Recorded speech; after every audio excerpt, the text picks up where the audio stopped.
भोपाल के अशोका गार्डन निवासी दिव्या शर्मा नाम एक 28 वर्षीय युवती अपने मोटापे से परेशान होकर मोटापा कम करने के उद्देश्य से इंदौर के बंगाली कॉलोनी चौराहा स्थित अर्पित नर्सिंग होम में दिव्या शर्मा अपने मोटापे को कम करने के लिए अस्पताल में एडमिट हुई थी, किंतु अस्पताल की गलती से 1 घंटे में ही उसकी मौत हो गई। दिव्या शर्मा के मामा और मां अपने भाई के साथ आज इंदौर कलेक्टर जन सुनवाई में पहुंचे। एडीएम के द्वारा उन्हें आश्वासन दिया गया कि टीम गठित कर उक्त मामले की जांच करवाई जाएगी और जो भी दोषी होगा उसके खिलाफ सख्त से सख्त कार्रवाई की जाएगी। दिव्या शर्मा के मामा ने जानकारी देते हुए बताया कि ऑपरेशन थिएटर में 1 घंटे के अंदर ही दिव्या शर्मा की मौत हो चुकी थी।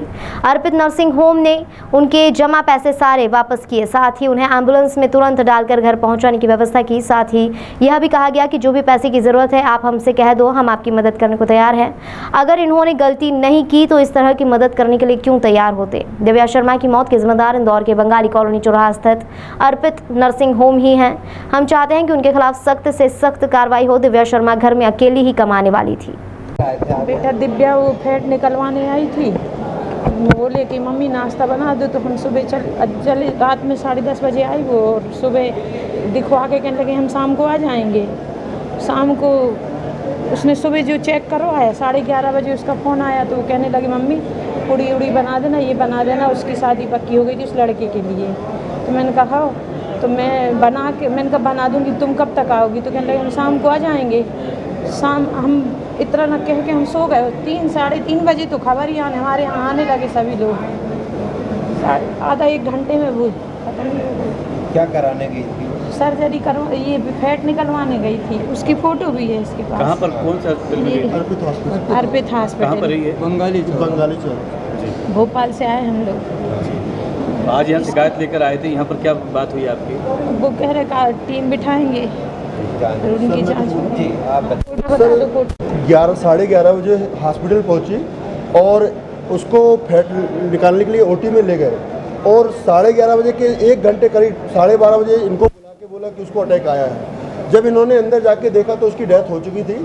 फिर भी इनको गुमराह किया अर्पित हॉस्पिटल ने और बोला कि इसको अटैक आया, इसको दूसरी जगह रेफ़र करना पड़ेगा। जब उसकी यहाँ डेथ हो चुकी थी तो रेफ़र करने का औचित्य समझ में नहीं आया, और करीब 2-3 घंटे इनको गुमराह करने के बाद इनसे बोला गया कि भैया अब कुछ नहीं हो सकता, वो शांत हो चुकी है। और उन्होंने अपने से उन्होंने एम्बुलेंस करके इन लोगों को बोला कि अब यहाँ बैठने से रुकने से क्या फ़ायदा, अब तो वो जा चुकी है, आप इनको ले जा सकते हैं। ये इनकी हालत बहुत ख़राब थी उस टाइम पे, और ये दोनों की खुद तबीयत ख़राब थी। फिर इनको एम्बुलेंस में बैठा के इनको वापस भिजवा दिया। अगर उसकी गलती नहीं होती तो उन्होंने अपने से ये सब नहीं करते।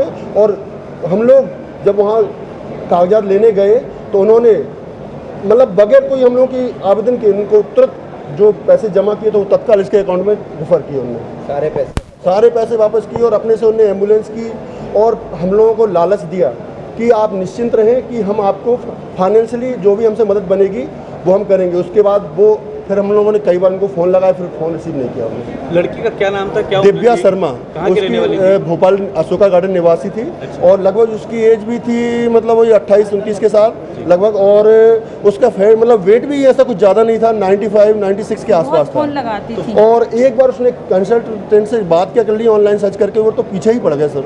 बार फ़ोन लगाया, हमारे यहाँ फॉरेनर आते हैं, हमारे यहाँ बहुत दूर से आते हैं, सब अच्छा हो जाएगा हमारे से। आपको क्या लगता है कि हॉस्पिटल की कोई गलती है ये? बिल्कुल 100% सर, 100% गलती है उसमें। और क्योंकि 1 घंटे में इतना सब कुछ हो गया और कह दिया कि उसको अटैक आया है, और दूसरी हॉस्पिटल जब वो वहीं डेथ होगी तो आप चाहते क्या है? सर हम बिल्कुल न्याय चाहते हैं, क्योंकि वो घर में अकेली कमाने वाली थी और उसी से उसने होम लोन ले रखा था, उसका उसी की किस्त से मतलब आय से किस्त जाती थी, और घर परिवार में संकट है सर। ये तो स्टूडेंट है, ये करने धरने वाली, वो भी पंजाब बैंक में ट्रेनर थी, प्राइवेट जॉब थी, तो उसी से सब घर परिवार चलता था। सब बहुत बड़ा संकट है परिवार पे, इसी के गुहार लगाने के लिए कलेक्टर साहब के पास आना। मैं सरहद स्थापक दिव्या शर्मा का मामा। आपका ताज़ा खबरों के लिए सब्सक्राइब करें JSR टाइम्स और साथ ही नोटिफिकेशन पाने के लिए बेल आइकन को दबाएं।